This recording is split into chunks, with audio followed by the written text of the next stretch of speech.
Assalamualaikum warahmatullahi wabarakatuh. Di sini saya akan menceritakan kisah Rabiah al-Adawiyah, pemimpin agama.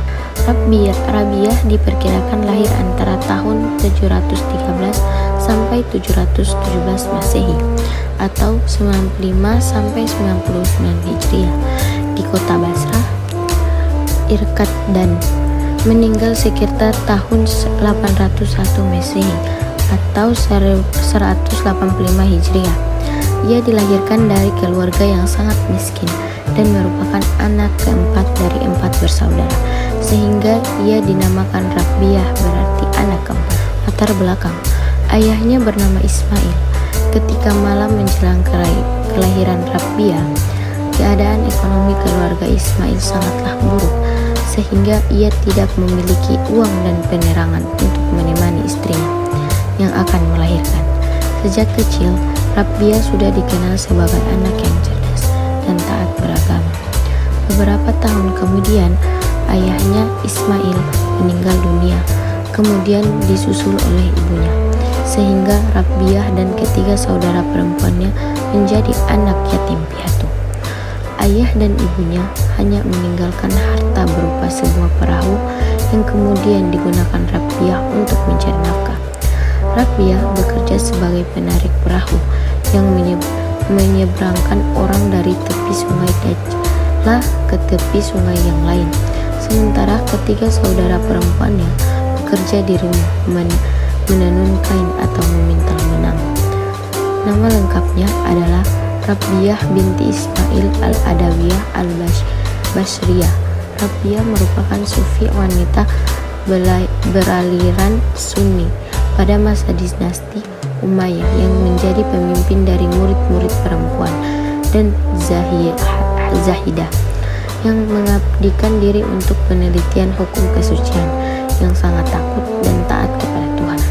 Kehidupan sebagai sufi: setelah bebas sebagai hamba sahaya, Rabiah pergi mengembara di padang pasir. Setelah beberapa saat tinggal di padang pasir, ia menemukan tempat tinggal. Di tempat itulah ia menghabiskan seluruh waktunya beribadah kepada Allah.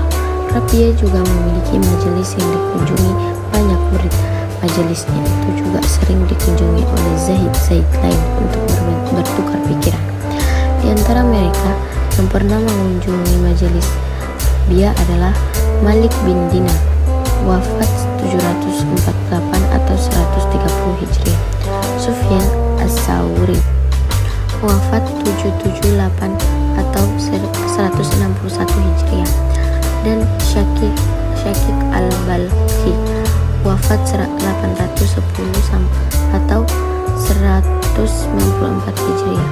Rabiah hanya tidur sedikit di siang hari dan menghabiskan sepanjang malam untuk bermunajat, sehingga ia dikenal sebagai pujangga dengan syair-syair cintanya yang indah kepada Allah. Rabiah telah terkenal karena kecerdasan dan ketaatannya ke pelosok negeri, sehingga ia menerima banyak lamaran untuk menikah. Rabiah memilih untuk tidak menikah karena ia takut tidak bisa bertindak adil terhadap suami dan anak-anaknya kelak, karena hati dan perhatiannya sudah tercurahkan kepada Allah. Tidak ada satupun di dunia ini yang dicintai Rabiah kecuali Allah, sehingga atas dasar itulah Rabiah memutuskan untuk tidak menikah hingga akhir hidupnya. Ajaran: ketika menjadi hamba sahaya, Rabiah mengembangkan aliran sufi yang berlandaskan seluruh amal ibadah atas dasar cinta kepada Ilahi tanpa pamrih atas pahalanya, surga ataupun penyelamatan dari azab neraka. Rabiah terkenal dengan metode cinta kepada Allah. Ke bahasa Arab, al-muhabah artinya cinta tanpa pamrih dan kedekatan dengan Tuhan.